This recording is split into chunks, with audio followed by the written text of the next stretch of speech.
Bonjour à tous, ici Angelo pour une nouvelle vidéo. Merci à tous une fois de plus pour tous vos commentaires. Alors, une vidéo sur le vaudou. Alors, je sais que le vaudou, ça intrigue, ça fascine. Les gens se posent des questions. Et j'ai eu un commentaire d'ailleurs de. Ben voilà, je vais le poster. Jean-Christophe, c'est votre tour de passer à la caisse.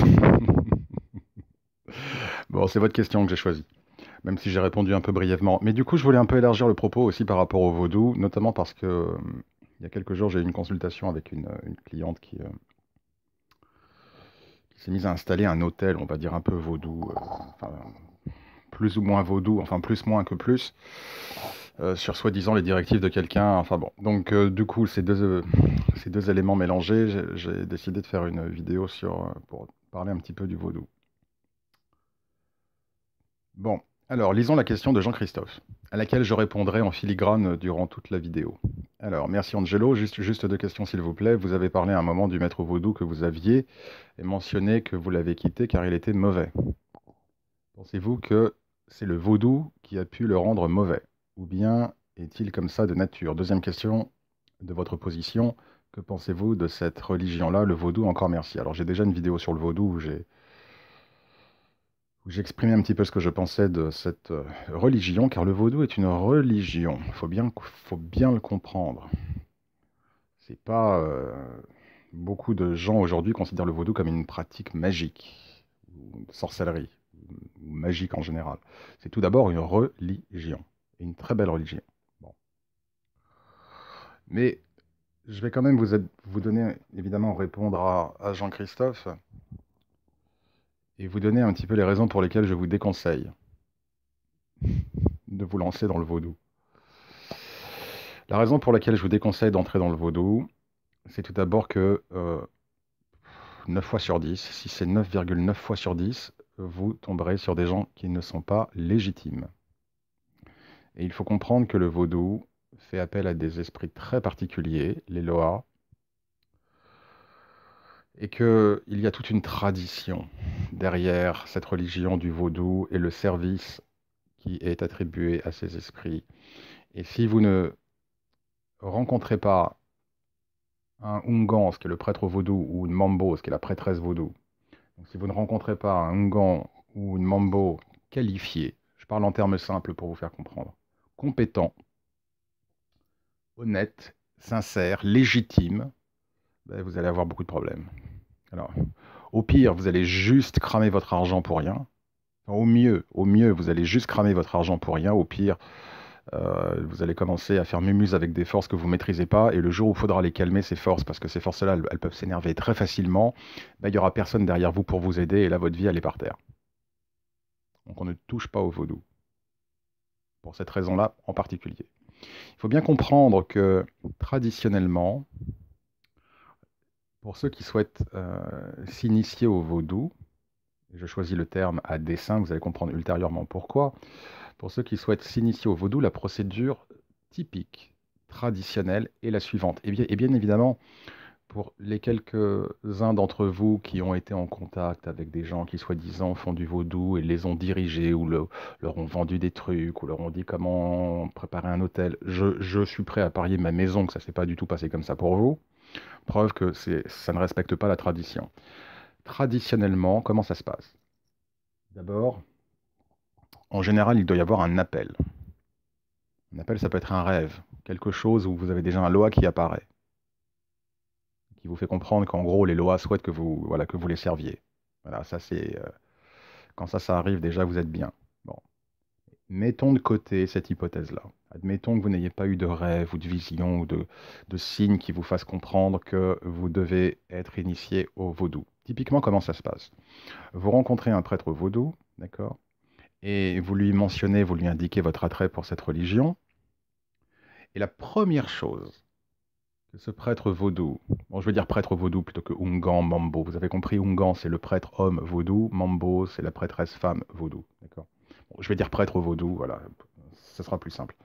La première chose que le prêtre vaudou doit faire tout d'abord, c'est de demander aux Loas s'ils acceptent que vous fassiez partie de la société vaudou. C'est-à-dire que ça peut être oui, mais que ça peut être non. Il faut demander aux esprits leur accord, d'accord? Il faut demander aux Loas leur autorisation. Le problème, c'est que la plupart des gens que vous rencontrez sur Internet et qui se proclament prêtres vaudous, eh ben, ils vont juste vous demander de passer à la caisse. Vous pensez qu'ils vont aller demander au Loa si, s'ils vous acceptent? Mais bien sûr que non. Ils vont vous dire, OK, c'est 200 euros. OK, vous voulez un hôtel vaudou, c'est 150 euros. OK, vous voulez apprendre, c'est, enfin, peu importe. Donc déjà, rien que ça, c'est c'est pas légitime du tout. Un véritable prêtre vaudou doit demander à ses esprits, donc au Loa, s'ils acceptent que vous, que vous soyez initié. C'est la première chose. Et donc la réponse peut être oui, la réponse peut être non. La deuxième étape, c'est que le prêtre vaudou doit déterminer quels sont les loas. Les loas, ce sont les esprits du vaudou, d'accord? Le prêtre doit déterminer quels sont les loas qui font partie de votre cours spirituel. C'est-à-dire que avec votre naissance, certains loas ont été placés à vos côtés, d'accord, pour en gros marcher avec vous, comme on dit, le long de votre vie. Le souci, c'est que la plupart des gens que vous allez rencontrer sur Internet, ils savent même pas comment identifier les lois qui font partie de votre cours spirituel. Et avec ça, on n'a pas le droit de se tromper. Il y a tellement de lois différents, vous n'avez pas envie de commencer à servir des lois qui n'ont aucun intérêt envers vous, qui ne font pas du tout partie de votre cours spirituel, et avec lesquelles il peut même y avoir incompatibilité. Vous voulez servir les lois qui sont avec vous depuis votre naissance. Et ça, seul un prêtre initié peut vous le dire. D'accord? Donc l'enjeu est grand. Alors là encore, je parie ma maison que la plupart des gens qui ont eu affaire à des soi-disant prêtres vaudous n'ont jamais entendu parler de détermination, des lois qui marchent avec vous depuis votre naissance, etc. Donc bon, donc faut faire très attention. Ensuite, vous avez été accepté par les lois. Le prêtre vous a indiqué quelles sont les lois qui marchent avec vous, donc ceux que vous allez pouvoir commencer à servir dans un premier temps. Ensuite, il y a toute une phase d'apprentissage. Il y a une phase en tout cas où déjà le prêtre vaudou, on va dire le mentor et l'étudiant, déjà apprennent à se connaître. Il y a une relation qui doit se créer. Il y a un enseignement qui doit commencer à se mettre en place, où le prêtre vaudou commence à enseigner à l'étudiant comment installer de manière correcte les autels pour servir les loas qui sont dans sa cour spirituelle, qui font partie de sa cour spirituelle. Et travailler avec ces loas petit à petit, un pas l'un après l'autre. Et cela peut durer un certain temps. Au bout d'un certain temps, là, il y a la fameuse initiation, ou en gros un savoir supplémentaire, des connaissances au travers de certaines cérémonies sont conférées, on va dire, à l'aspirant, qui alors est initié, qui lui permet ensuite de travailler plus profondément, plus efficacement avec les loas, de développer son travail avec eux, son service avec eux, de travailler avec d'autres loas. Bon, ça fait quand même beaucoup d'étapes que vous ne trouverez jamais en France. Alors jamais, peut-être pas jamais, mais pour rencontrer une maison vaudou légitime, excusez-moi, avec des prêtres vaudous compétents qui respectent la tradition de la manière que je viens de vous l'indiquer, déjà bon courage. Et qui ne vont pas simplement chercher à vous vider les poches, bon courage. L'autre raison pour laquelle, donc déjà rien que pour trouver des gens qui vont dans cette direction-là, ça va être très difficile. Donc ça veut dire que vous allez vous lancer dans une espèce d'aventure vaudou, en gros, sans savoir ce que vous faites, avec en plus quelqu'un soi-disant présent pour vous superviser, vous enseigner et vous protéger, et une personne qui elle-même, 9 fois sur 10, si c'est 9,9 fois sur 10, elle-même est complètement incompétente et n'aura même pas la capacité de vous protéger et de vous guider efficacement. D'accord? Donc on ne touche pas au vaudou. Qui plus est, il faut savoir que le vaudou, alors si vous n'avez pas le temps de prier 10 minutes par jour, d'accord, bah laissez tomber le vaudou, hein. Parce que alors, je peux vous dire que le vaudou, en termes de contraintes et de discipline, attention, hein, il faut s'accrocher. Quand vous commencez à devoir servir plusieurs vaudous, plusieurs loas qui font partie de votre cours spirituel, avec chacun des hôtels différents dans votre maison, avec chacun des jours différents, avec chacun des, pour les servir, avec chacun des offrandes différentes et des protocoles, il faut du temps, hein. Il faut avoir envie. Donc si déjà vous pouvez même pas trouver 10 minutes pour prier Jésus, Marie, Joseph, parce que vous avez le boulot, les enfants, le chien, déjà oubliez le vaudou tout de suite. Surtout qu'à partir du moment où on commence à servir ces lois, à supposer qu'on le fasse correctement, hein, voir les points précédents, vous n'avez pas le droit de le faire un jour sur deux, hein. Attention, ça, ils vont pas aimer du tout les lois. D'accord? Qui plus est, pourquoi voulez-vous aller chercher loin de votre cours spirituel? Alors, je parle bien évidemment aux gens qui ne sont pas de couleur noire. Oui, alors au fait, j'ai décidé, je vais dire noir et pas black, hein, parce que c'est politiquement correct, ou maintenant on n'ose plus dire noir parce qu'on a peur que ce soit raciste. Quand j'étais petit, voilà, on disait une femme noire, un homme noir, ça posait aucun problème. Donc je vais dire un homme noir, une femme noire, il n'y a aucune connotation raciste dans ce que je dis, je tiens à le préciser. Mais bon, toutes ces petites facilités de langage, un black, une black, enfin, ça veut rien dire. Donc, les Loas sont attachés à une culture, d'accord, noire, au départ d'Afrique. Ensuite, il y a eu la traite des Noirs, justement, et c'est là où le vaudou s'est développé après dans le bassin des Caraïbes. Euh, donc pourquoi? Donc je m'adresse aux personnes blanches. Voilà. Voilà, comme ça, on ne fait pas de jaloux. Je parle d'hommes, femmes noirs, je parle d'hommes, femmes blancs. Voilà. Donc pourquoi est-ce que vous, en tant que blanc, voulez-vous vous lancer dans une aventure et dans une quête spirituelle qui ne fait pas partie de votre tradition? Alors attention, les lois travaillent avec tout le monde. Il n'y a aucun racisme. Le seul racisme que vous pourrez parfois avoir, c'est de la part justement de certains noirs qui vont penser que justement le blanc est mauvais, parce que bah, c'est vrai que quand même, hein, à l'époque de l'esclavage, l'humanité blanche, elle peut pas être très fière d'elle, hein, par rapport à ce qu'elle a fait subir au pauvre peuple noir, c'est quand même terrible. Donc du coup, il y a quand même beaucoup de ressentiment de la part de certains pratiquants vaudous, hein, euh, africains ou afro-américains ou des Caraïbes à l'encontre des Blancs. Mais les Loa, eux, en revanche, ne font aucune discrimination. Même si vous êtes blanc, si vous faites les choses correctement, ils travailleront hein, pour vous et avec vous. Mais le point que je souhaite quand même soulever, c'est pourquoi voulez-vous vous lancer dans un chemin spirituel qui est tellement loin de votre tradition, de naissance, de culture, etc., etc. D'accord? Déjà, pourquoi? Pourquoi vous compliquer la vie?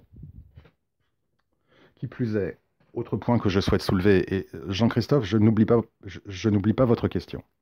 Autre point que je souhaite soulever, c'est que les lois sont des esprits particulièrement difficiles. D'accord? Alors, je ne vais pas rentrer dans la distinction des différentes catégories de lois, les pétros, les radas, etc. Je ne vais pas rentrer là-dedans, mais même au sein des soi-disant gentils radas, en gros, les radas, c'est ceux qui sont cool, quoi. C'est ceux qui sont gentils, et puis les pétros, c'est ceux qui sont méchants. Mais cette division, elle est très mauvaise. Très, très mauvaise. Même un Loa comme Erzuli Freda, qui en principe fait pas partie, entre guillemets, des plus terribles, bah, si vous la mettez en colère, bon courage. Hein. Vous n'avez pas envie d'avoir Erzuli Freda sur le dos. Petite parenthèse. Et je parle même pas de Marinette Boissèche et des autres, hein. Enfin bon, de Tijan Petro, etc., etc. Et alors, je parle même pas des différents barons, baron Lacroix. Bon, enfin bref, on oublie tout ça. Ce sont des esprits qui sont dangereux. Dangereux parce que d'une part, il faut savoir extrêmement bien les servir. On n'a pas le droit à l'erreur, on n'a pas le droit, on ne peut pas improviser. Ces esprits-là ont des tempéraments, ont des caractères, ont des goûts, ont des préférences. Il y a des choses, d'accord. Il faut bien comprendre que c'est une religion qui s'appuie sur la tradition. Donc si vous les servez complètement à côté de la plaque de la tradition, ben, vous n'allez pas les mettre très, très contents. D'accord? Vous n'allez pas les rendre très heureux. Et bah, je ne vous souhaite pas d'avoir des lois sur le dos, quoi. Donc ce sont des esprits qui sont très chauds, assez volatiles, même très volatiles, très, je dirais même, je cherche le terme, capricieux. Les lois sont des esprits capricieux et qui peuvent être impulsifs. Ce sont comme des enfants. Vous faites une offrande à un loa, ben, le loa qui est à côté, ben, il veut la même chose. Ou alors si vous offrez un truc à l'un, ben, l'autre il en veut deux. C'est comme des gosses, les loas, d'accord? Comme des enfants. Donc ça a un côté assez aussi, on va dire, impulsif et instable qu'un enfant. Sauf que c'est beaucoup plus dangereux qu'un enfant. Donc ce sont des esprits qui peuvent être extrêmement capricieux, très demandants, d'accord? Euh, Très fougueux, impulsifs, évidemment très chauds, comme on dit, très chaud, très hot. Donc il faut faire attention. Ce sont des esprits, en plus, les lois qui sont assez, comme on dit, chtoniques, à l'inverse des êtres célestiaux. Il y a quelque chose qui a trait à la terre avec les lois, d'accord? Les éléments, la nature, les éléments, la terre. Donc, ils sont évidemment très proches de nous, mais ça leur confère une nature assez dense et du coup assez chaude, quoi. Pas très éthérée. Donc, il faut faire très attention. Alors, maintenant, pour en revenir à la question, donc, du coup, oubliez le vaudou. Oubliez le vaudou, je vous le dis. Je vous le dis. Force est de, euh, de parier que vous ne tomberez pas sur des praticiens, des prêtres vaudous compétents, qui ont même été initiés, qui sont capables de vous donner leur lignée vaudou, d'accord? Vous allez en général plutôt trouver des mercenaires qui se disent prêtres vaudous et qui vont prendre votre argent plutôt que de vraies structures, des maisons vaudou, des sociétés vaudou, d'accord? Vraiment légitimes, donc faites très attention. Et donc nécessairement, vu que vous ne respecterez pas, parce que vous ne le savez pas, les différentes étapes nécessaires au regard de la tradition, vous allez vous mettre dans le pâté, vous allez vous créer des problèmes, et c'est pas la personne qui vous aura vendu ces rituels ou ces soi-disant conseils qui aura la compétence et la connaissance pour calmer les lois quand ça se passera pas bien. Donc on oublie le vaudou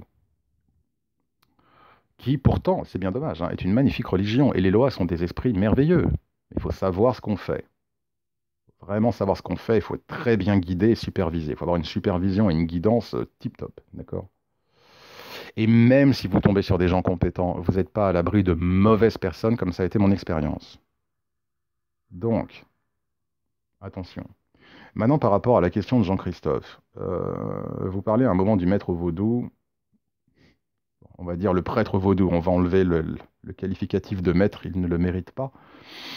Donc vous avez parlé un moment du prêtre vaudou que vous aviez et mentionné que vous l'avez quitté car il était mauvais. Pensez-vous que c'est le vaudou qui a pu le rendre mauvais? Il faut savoir que dans le vaudou et parmi certaines sociétés vaudou, certaines vont vraiment se concentrer en plus sur des pratiques magiques assez discutables. Et dès lors, cela inclut nécessairement l'utilisation des morts. L'utilisation des morts est très présente dans le vaudou. Alors, en principe, cela doit passer par et uniquement par les ancêtres. Ce qui est une pratique merveilleuse. Je parle des ancêtres, je vénère mes ancêtres. J'en ai parlé dans un des e-books. C'est vraiment extraordinaire, les ancêtres. J'ai même étendu le service aux ancêtres avec une pratique vraiment personnelle qui me donne des résultats et qui a donné des résultats aux membres de ma famille, à mes amis, etc., à des clients. Donc voilà, tout ça, je le partage. Le problème, c'est que beaucoup de ces sociétés vaudou vont utiliser les morts, mais genre, on va au cimetière, on fait le supermarché, on collecte des âmes, en gros, on collecte des mercenaires, et on commence à faire des mauvais travaux. Et cela, ajouté au fait que beaucoup de loas sont quand même, comme je vous l'ai dit, assez chauds, cela déteint sur le pratiquant. De la même manière que si vous passez votre temps à fréquenter des voyous ou des alcooliques, ben, ça va déteindre sur vous. Vous allez vous laisser engrainer, comme on dit. D'accord? Si vous fréquentez des gens positifs, des gens voilà, sains dans leur vie, sains dans leur tête, cela va augmenter vos énergies et vous allez du coup euh, prendre de leur qualité. C'est pareil avec les esprits. Il faut faire très attention avec les esprits avec lesquels on travaille parce qu'à force d'être en contact permanent avec ces énergies-là, ces énergies du coup se mêlent avec les autres et du coup commencent à créer des déséquilibres si on parle d'esprits mauvais ou d'esprits qui ont la potentialité d'être assez impulsifs, colériques, chauds, etc., etc. Et donc ce qui s'est passé avec ce prêtre vaudou, c'est que... Alors on ne change jamais à cause des loas.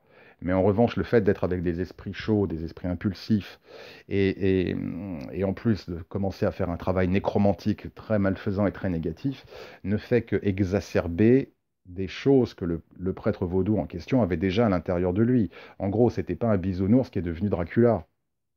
Il avait ces choses-là à l'intérieur de lui. Et le fait de se lancer dans le vaudou de la manière qu'il avait de le faire, euh, avec autant de loa, on va dire, chaud autour de lui, et en travaillant avec les esprits des morts, comme je l'ai précisé, n'ont fait que exacerber les, les déséquilibres qu'il avait, au point que ses énergies ont commencé à se mêler avec les siennes. Et en gros, on pourrait presque parler de possession, mais pas possession dans le sens l'exorciste. Pas de manière aussi dramatique, mais genre où vraiment vous commencez à avoir des liens, des attachements spirituels. Et là, en l'occurrence, des attachements spirituels avec des loas, ce qui n'est pas forcément toujours très bon, et en plus avec des esprits des morts. Donc tout ça a fait que bah, il a viré au boudin, quoi. Il faut bien comprendre que ces religions-là, qui plus est, c'est aussi la raison pour laquelle je vous déconseille de vous lancer dans le vaudou, ce sont quand même des religions qui se sont construites et développées sur la guerre, sur la souffrance. Et que malheureusement, parmi toutes les religions afro-caribéennes, que ce soit le palo mayombe, la santeria, je ne rentre pas dans les détails, le vaudou, etc., etc. C'est que des guerres entre praticiens et maisons, quoi. Et moi, je vais te lancer Baron samedi, et moi, je vais te lancer un tel, et moi, je vais te faire ci, et moi, je vais... On est dans des environnements, dans des énergies qui sont extrêmement agressives. Voilà, je cherchais le mot. Les Loas, ce sont des énergies agressives. Alors après, on peut me sortir Dambala, il est très cool, etc. Bon, ouais, d'accord, il y en a quelques-uns, mais de manière générale, ce sont des énergies, comme je l'ai dit, chaudes, et qui peuvent devenir agressives. Et en plus, des religions qui se sont vraiment bâties sur la souffrance, sur la révolte, sur la rébellion, sur la guerre, sur le sang. Donc, restez loin de tout ça. Restez loin de tout ça. Donc, j'espère avoir répondu à la question de Jean-Christophe. Donc, voilà, c'est pas que le vaudou l'a rendu mauvais, c'est que, bon, déjà, il avait ses inclinations au départ, et que, ensuite, le fait de pratiquer aussi intensément le vaudou, en plus une optique de vaudou assez dark, a créé toutes sortes de déséquilibres du fait des attachements spirituels qu'il a subis, par ses lois et par les esprits des morts avec lesquels il travaillait en permanence. Et quand je dis esprit des morts, hein, une fois de plus, on est bien d'accord, hein, je ne parle pas des ancêtres, hein. Je vais dans le cimetière, je noue des pactes avec des esprits des morts que je ne connais pas, pour les embaucher pour moi, pour accomplir des tâches. D'accord? Je parle de ces morts-là. Je ne parle pas des ancêtres. Les ancêtres, tout va très bien, hein. Vous servez votre grand-mère qui est décédée, vos parents qui sont décédés, il n'y a aucun risque, il n'y a aucun danger, il n'y a aucun problème. Non, non. Là, on part du fait, là, je parle d'aller dans un cimetière lambda pour collecter des âmes pour des basses besognes. Voilà, je parle de ces morts-là. Je parle vraiment de la nécromancie au sens dark du terme. Ok. Donc voilà, c'est tout ça qui, en gros, il a perdu la tête, quoi. Et le plus flippant, j'aurais presque envie de dire, Jean-Christophe et vous tous, chers spectateurs, c'est que ce prêtre vaudou ne s'est même pas rendu compte qu'au fur et à mesure des années, il devenait de plus en plus irascible, coléreux, aigri, paranoïaque, toujours pensant que quelqu'un allait l'attaquer, avec toujours soi-disant plein de... Enfin, pas soi-disant, avec toujours plein d'urnes avec des morts chez lui pour le protéger, à mettre des protections partout dans sa maison, enfin, en gros, à devenir ouf, quoi. D'accord? Et donc, voilà, deuxième question, que pensez-vous du vaudou? C'est une magnifique religion, pratiquée dans un environnement sain et avec des personnes saines qui ont un état d'esprit sain et une conception saine de cette religion, ça peut être magnifique. Mais le problème, c'est que vous n'allez pas rencontrer ces personnes-là. Vous n'allez pas les rencontrer.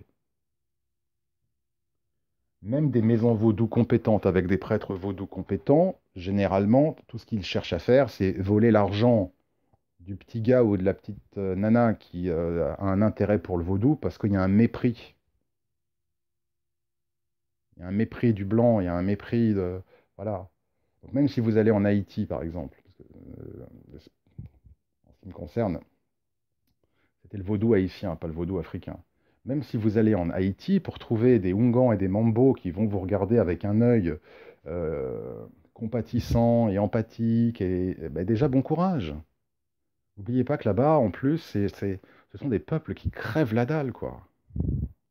D'accord? Et vous allez arriver sur place, en Haïti, avec votre petit Bermuda que vous avez acheté à Decathlon, votre petit Bermuda kaki, votre petite bob sur la tête. Et salut, c'est moi, je suis intéressé par le vaudou, mais vous êtes un porte-monnaie ambulant, attention, attention. Quant à ceux qui se prétendent vaudou ici en France, ou enfin, bon, no comment. À chaque fois que j'ai eu des clients, et j'en ai eu plusieurs, qui m'ont dit, voilà, j'ai quelqu'un, machin, je travaille, je suis en contact avec lui, ou alors j'ai demandé un rituel, et que je vois que c'est quelqu'un qui se prétend vaudou, je veux dire, mais juste à regarder 2 minutes la page, quoi. Pour quelqu'un qui sait comment les choses doivent être, mais ça sent le pipeau, je veux dire, à 2000 km. Sauf que vous, si vous connaissez pas tout ça, vous allez être piégé par un joli petit site internet, des petites images un peu flippantes ou un peu intrigantes, des termes que vous n'allez pas comprendre, qui vous font penser que la personne sait de quoi elle parle, et vous allez vous faire piéger. Et de fait, toutes les personnes qui sont venues vers moi et qui ont soi-disant eu affaire à des prêtres vaudous, bah, ils se sont fait carotte. Voilà, on va se parler clairement. Donc, il faut faire très attention. Très très attention. Mais oui, le vaudou est une magnifique religion. C'est une superbe religion. Voilà, j'en reste là pour l'heure. J'espère que La vidéo aura été instructive. Jean-Christophe, j'espère avoir répondu à votre question. Merci à tous en tout cas une fois de plus pour votre fidélité. Euh, Si vous avez des questions, n'hésitez pas. N'oubliez pas de vous abonner à la chaîne, n'oubliez pas de partager la vidéo, d'appuyer sur la petite cloche. Vous connaissez la rengaine. Et sur ce, je vous souhaite à tous, chers spectateurs, chères spectatrices, un excellent week-end. Que Dieu vous bénisse. À très bientôt.